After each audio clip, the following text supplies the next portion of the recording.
And welcome back to प्राविपियर classes. आज के वीडियो में हम देखेंगे कंकाल तंत्र से संबंधित प्रतियोगी परीक्षाओं में पूछे जाने वाले प्रश्न और उनके उत्तर। जैसा कि आपने देखा था, मैंने लास्ट वीडियो अपना स्केलेटन सिस्टम यानी कि कंकाल तंत्र के बारे में आपके साथ में शेयर किया था। तो उसी से संबंधित मैं आपके साथ में ये कुछ ऑब्जेक्टिव क्वेश्चंस लाई हूँ जो बहुत बार प्रतियोगी परीक्षाओं में पूछे गए हैं और आने वाली प्रतियोगिताओं में भी पूछे जाएंगे। तो जिन लोगों ने मेरे चैनल को सब्सक्राइब नहीं किया है वो प्लीज़ इसको सब्सक्राइब कर लें और बेल आइकन को दबाना बिल्कुल भी ना भूलें, जिससे कि आपको आने वाले वीडियोस की नोटिफिकेशंस मिल सकें। और अगर आपको ये वीडियो पसंद आए तो इसको लाइक और शेयर ज़रूर करें। तो हमारा सबसे पहला प्रश्न है, रक्त कोशिकाएं बनती हैं जोड़ में यानी जॉइंट्स में, कंडराओं में यानी टेंडन्स में, अस्थि मज्जा बोन मैरो में, स्नायु में या लिगामेंट जिसको बोलते हैं उसमें। तो जो हमारी रक्त कोशिकाएं हैं यानी कि जो हमारी ब्लड सेल्स होती हैं वो हमारे बोन मैरो में बनती हैं। यहाँ पर आप देख सकते हैं इस पिक्चर में जो बोन मैरो है हमारा, वहाँ पर रक्त कोशिकाएं, ये रक्त कोशिकाएं हमारी red blood cells, white blood cells और प्लेटलेट्स, ये सारी जो कोशिकाएं होती हैं ये हमारे बोन मैरो के केंद्र में बनती हैं। पसलियाँ कवच की तरह रक्षा करती हैं, यानी कि जो हमारी पसलियाँ हैं वो किसकी रक्षा करती हैं? मस्तिष्क की, हृदय की, फेफड़ों की, हृदय एवं फेफड़ों दोनों की। तो आप यहाँ देखेंगे हृदय एवं फेफड़ों दोनों की। तो यहाँ पर आप देखेंगे जो हमारी रिब्स हैं यानी हमारी जो पसलियाँ हैं वो हमारे चेस्ट में यानी जहाँ पर हमारा हृदय और हमारे लंग्स होते हैं उसके ऊपर ये पसलियाँ एक कवच की तरह रहती हैं, जिससे कि जो हमारा हृदय है और हमारे लंग्स हैं यानी हमारे फेफड़े हैं ये बहुत ही महत्वपूर्ण अंग होते हैं हमारे शरीर का। तो इनकी रक्षा पसलियाँ एक कवच की तरह करती हैं। मस्तिष्क की रक्षा हमारी खोपड़ी यानी हमारे स्कल से होती है, ये भी आप याद रखिएगा, हो सकता है ऐसा भी कोई प्रश्न पूछा जाए। नेक्स्ट है, अस्थि मज्जा का निर्माण होता है, यानी कि जो बोन मैरो है ये हमारी, आपको पता है हमारी अस्थि यानी हमारी हड्डी में इसका निर्माण होता है, लेकिन अस्थि के भी कई पार्ट होते हैं। तो ये कौन से पार्ट में हमारी अस्थि मज्जा यानी हमारी बोन मैरो का निर्माण होता है? तो इसका निर्माण जो है वो हमारी अस्थि के मध्य में यानी कि सेंटर ऑफ बोन, मध्य में हमारी अस्थि के इसका निर्माण होता है। अगला है, अस्थि मज्जा कितने प्रकार की होती है? तो अस्थि मज्जा दो प्रकार की होती हैं, एक लाल अस्थि मज्जा और एक पीली अस्थि मज्जा। लाल अस्थि मज्जा में हमारी जो रक्त कोशिकाएं हैं उनका निर्माण होता है और पीली अस्थि मज्जा में हमारी जो वसा है उसको संग्रहित या भंडारित किया जाता है। खनिजों का भंडारण होता है, जैसे कि आपको ये पता है ये कुछ फंक्शंस होते हैं हमारे स्केलेटन सिस्टम के या कार्य होते हैं, तो उनमें से एक कार्य होता है मिनरल्स यानी कि खनिजों का भंडारण करना। कौन कौन से खनिज हैं जो मेनली हमारे स्केलेटन यानी हमारे कंकाल तंत्र के ही थ्रू उनको भंडार किया जाता है? तो वो है मेनली कैल्शियम और फास्फोरस। ये जो खनिज होते हैं इनको हमारे स्केलेटन यानी हमारी जो हड्डियाँ होती हैं वहाँ पर इनका भंडारण किया जाता है। अगला है, निम्न में से लंबी हड्डियों का उदाहरण नहीं है। तो आप यहाँ देखेंगे मैंने कुछ एग्जाम्पल्स दिए हैं लॉन्ग बोन्स के, जिनमें हमारी जो आर्म्स की है क्लेविकल, ह्यूमरस, रेडियस, अल्ना, ये सभी जो हैं हमारे आर्म्स की लॉन्ग बोन्स में आते हैं या हमारे पूरे शरीर में ये भी लंबी अस्थियों के ही रूप में गिने जाते हैं। देखेंगे अगर हम हमारे लेग और टोज़, हमारे जो टोज़ हैं उनमें देखेंगे आप मेटाटार्सर और फेरेलेंजेस हैं। हमारे जो हाथ हैं वहाँ पर आप देखेंगे जो हमारी मेन रिस्ट होती है वहाँ पर मेटाकार्पल्स और फेरेलेंजेस हैं। हमारे पैर में फीमर, टिबिया और फिबुला है। तो यहाँ पर जो आप एग्जाम्पल देख सकते हैं इनमें से आपसे पूछा गया है कि कौन सी लंबी हड्डी का उदाहरण नहीं है। तो आप देखेंगे फीमर, रेडियस, टिबिया, ये तीनों जो हैं वो लंबी बोन्स यानी लॉन्ग बोन्स में होते हैं, लेकिन कार्पल एक ऐसी बोन है जो हमारे लंबी अस्थियों में नहीं गिनी जाती है। नेक्स्ट है, सिसमॉइड हड्डी है। सिसमॉइड बोन्स इनमें से कौन सी होती है? तो स्टर्नम जो होती है वो हमारे वक्ष की हड्डी है और ये फ्लैट बोन्स का एक एग्जाम्पल है। अल्ना जो है ये हमारे लॉन्ग बोन्स का एग्जाम्पल्स हैं। स्टेपीज जो है वो हमारे ईयर की बोन होती है और ये शॉर्ट बोन का एग्जाम्पल है, लेकिन पटेला जो है वो हमारी सिसमॉइड बोन है। नेक्स्ट है, एक विकसित हड्डी में कार्बनिक पदार्थ का प्रतिशत होता है। तो आप यहाँ देखेंगे जो ऑप्शंस हैं इनमें जो पहला ऑप्शन है 25%, तो 25% जो है हमारी हड्डी में पानी का जो प्रतिशत होता है वो होता है। 45% हमारे अकार्बनिक पदार्थ पाए जाते हैं हड्डी में और 30% हमारे कार्बनिक पदार्थ उपस्थित होते हैं हमारी एक विकसित हड्डी में। नेक्स्ट है, पदार्थ के कारण हड्डियों में लचीलापन होता है। कौन से पदार्थ के कारण हमारी हड्डियों में लचीलापन यानी फ्लेक्सिबिलिटी होती है? तो कार्बनिक यानी कि ऑर्गेनिक पदार्थ, ऑर्गेनिक जो एलिमेंट्स होते हैं उनके कारण हमारा जो हड्डी है उसमें लचीलापन आता है, जबकि अकार्बनिक पदार्थ के कारण में हमारी हड्डियों में दृढ़ता होती है। नेक्स्ट है, हड्डियों में जल का प्रतिशत होता है।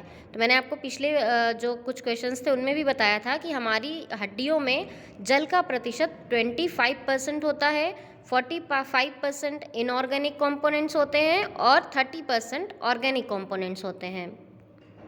नेक्स्ट है, पीली अस्थि मज्जा का भंडारण करती है। तो अभी मैंने आपको ये भी बताया था, जो हमारी पीली अस्थि मज्जा है, हमारी अस्थि मज्जा जो होती है वो दो प्रकार की होती है, एक लाल अस्थि मज्जा और दूसरी पीली अस्थि मज्जा। लाल अस्थि मज्जा में हमारी रक्त कोशिकाओं का निर्माण होता है, जबकि पीली अस्थि मज्जा में हमारे वसा का भंडारण किया जाता है। यानी कि जो ये वसा आप देख रहे हैं, फैट जो होते हैं, ये हमारे पीली अस्थि मज्जा में इनका भंडारण होता है। नेक्स्ट है, संपूर्ण रक्त के भाग हैं। जो हमारा होल ब्लड जिसको हम बोलते हैं, उसमें क्या क्या चीज़ें ज़रूरी हैं, जैसे लाल रक्त कोशिकाएं, सफ़ेद रक्त कोशिकाएं और प्लेटलेट्स। ये जब तीनों चीज़ें होती हैं उस रक्त को हम संपूर्ण रक्त यानी होल ब्लड बोलते हैं। तो इसका आंसर है उपरोक्त सभी। नेक्स्ट है, अक्षीय कंकाल में शामिल नहीं है। अक्षीय कंकाल यानी कि एक्सियल स्केलेटन, इसमें इनमें से कौन सी चीज़ शामिल नहीं है? तो आप यहाँ पे ये पिक्चर भी देख रहे होंगे, आप देखेंगे हमारा जो खोपड़ी है यानी स्कल, वो अक्षीयल कंकाल में ही शामिल है। कान यानी कि जो ऑसिकल्स होते हैं हमारा, वो भी हमारे अक्षीय कंकाल में ही शामिल होते हैं। और हमारी पसलियाँ यानी कि रिब केज और वर्टिब्रल कॉलम, ये भी हमारे अक्षीय कंकाल का ही हिस्सा हैं। लेकिन पेक्टोरल गर्डल जो होता है ये हमारे अक्षीय कंकाल का नहीं, बल्कि ये हमारे उपांगीय कंकाल यानी कि अपेंडिकुलर स्केलेटन का एक भाग है। नेक्स्ट है, उपांगीय कंकाल में अस्थियों की संख्या होती है। उपांगीय कंकाल यानी कि अपेंडिकुलर स्केलेटन, तो हमारा जो उपांगीय कंकाल होता है इसमें कुल 126 अस्थियां होती हैं। वहीं जो हमारा एक्सियल स्केलेटन है यानी अक्षीय कंकाल है, उसमें 80 हड्डियां पाई जाती हैं और हमारे पूरे शरीर में 206 हड्डियां होती हैं। नेक्स्ट है, हमारे शरीर में कितनी जोड़ी पसलियाँ होती हैं? तो आप कंफ्यूज बिल्कुल भी नहीं होना इसमें, यहाँ पर शब्द है जोड़ी यानी कि पेयर्स में। तो पेयर जो होते हैं हमारी पसलियों के, वो 12 पेयर में होती हैं। और अगर आपसे पूछा जाए कि हमारे शरीर में कितनी पसलियाँ होती हैं, तो उसका जवाब होगा 24। लेकिन यहाँ पर प्रश्न है जोड़ी में यानी कि पेयर्स पूछे गए हैं हमारी रिब्स के, तो वो 12 पेयर्स होते हैं। नेक्स्ट है, कंकाल तंत्र के क्या कार्य हैं? तो ये आप देख सकते हैं, यहाँ पर एक पिक्चर में भी आपको दिखेगा। हमारे जो कंकाल तंत्र है वो हमारे शरीर को आकार देता है, खनिजों का भंडारण करता है, हमारे महत्वपूर्ण अंगों को सुरक्षा भी देता है। या इनमें से अगर आपका एक ये 2-3 और हैं, जैसे कि रक्त कोशिकाओं का निर्माण भी यहाँ पर होता है। ये हमारे जो फैट होता है उसको भी भंडार करता है और ये हमें चलने फिरने में भी मदद करता है। तो ये सारे कार्य भी इसकी जगह में हो सकते हैं। तो यहाँ पर आप इन सब चीज़ों को देखिएगा, जिससे कि आपको इससे संबंधित अगर और कोई चीज़ दे दी जाए तो वो भी आप क्लियर कर सकें। नेक्स्ट है, यह हड्डियाँ अन्य हड्डियों की तुलना में अधिक चौड़ी और कम गोल होती हैं। तो यानी कि ऐसी जो बोन्स जो चौड़ी ज़्यादा हों लेकिन गोल यानी कि उनका जो गोलाई हो वो कम हो बाकी हड्डियों से, तो वो कहलाती हैं चपटी हड्डियाँ यानी कि फ्लैट बोन्स। यहाँ पर आप फ्लैट बोन के एग्जाम्पल भी देखेंगे, जैसे हमारी क्रैनियल बोन है, स्कैपुला है, हमारी रिब्स हैं और स्टर्नम। ये सारी जो हैं ये चपटी हड्डियों के एग्जाम्पल्स हैं यानी कि फ्लैट बोन के एग्जाम्पल्स हैं। नेक्स्ट है, एक विकसित हड्डी में अकार्बनिक पदार्थ का प्रतिशत एवं इसके कारण क्या होता है? तो जो हमारा पहली चीज़, तो जो विकसित हड्डी होती है उसमें अकार्बनिक पदार्थ का जो प्रतिशत होता है वो होता है 45%, जल 25% और कार्बनिक पदार्थ 30%। तो अकार्बनिक पदार्थ के कारण, जैसे कि मैंने आपको बताया था, हमारे हड्डियों को दृढ़ता मिलती है और वहीं जो हमारे कार्बनिक पदार्थ होते हैं उनसे हमारी हड्डी में लचीलापन आता है। नेक्स्ट है, अध्ययन के लिए कंकाल तंत्र को विभाजित किया गया है। तो मैंने यहाँ पर आप देखेंगे इन दोनों जो हमारा जो कंकाल तंत्र है इसको स्टडी के लिए 2 भागों में विभाजित किया गया है। तो वो है अपेंडिकुलर स्केलेटन और एक्सियल स्केलेटन, यानी कि उपांगीय कंकाल और अक्षीय कंकाल। तो हमारा जो कंकाल है इसको दो भागों में विभाजित किया गया है। नेक्स्ट है, एक हाथ में फेलेलेंजिस हड्डियों की संख्या होती है। तो आप ये ज़रूर याद अच्छे से प्रश्न को देख लें। कई बार क्या होता है, हमें लगता है तो बहुत इजी आ गया और हम प्रश्न को इग्नोर कर देते हैं, अच्छे से उसको नहीं पढ़ते हैं। लेकिन आपको ये चीज़ ध्यान देनी है कि प्रश्न क्या है। यहाँ पर मैंने आपसे पूछा है एक हाथ में फेलेलेंजिस हड्डियों की संख्या कितनी होती है। तो एक हाथ में फेलेलेंजिस हड्डियों की संख्या 14 होती है। लेकिन अगर ये प्रश्न आ जाए हाथों में फेलेलेंजिस हड्डियों की संख्या क्या होती है, तो आपका आंसर जो है वो बदल जाएगा, उसका आंसर हो जाएगा 28।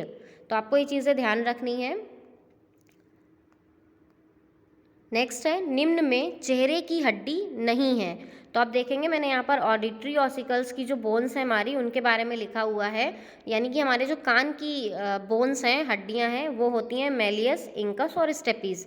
तो यहाँ पर ऑप्शन जो आप देखेंगे, क्योंकि मैंने प्रश्न पूछा है चेहरे की हड्डी नहीं है, जबकि मैक्सिलरी, जाइगोमैटिक और मैंडिबल ये तीनों हड्डियाँ हमारे चेहरे की ही हड्डी हैं, लेकिन इंकस जो है ये हमारे कान की हड्डी होती है। नेक्स्ट है, थोरेसिक वर्टिब्रा में हड्डियों की संख्या होती है। तो आपको ये ध्यान रखना है पहली चीज़ कि जो हमारा एक वयस्क व्यक्ति होता है उनमें जो वर्टिब्रा होती है यानी वर्टिब्रल कॉलम होते हैं, उनकी संख्या कुल 26 होती है, यानी 26 हड्डियाँ हमारे वर्टिब्रा में होती हैं। इनको भी पार्ट्स में डिवाइड किया गया है।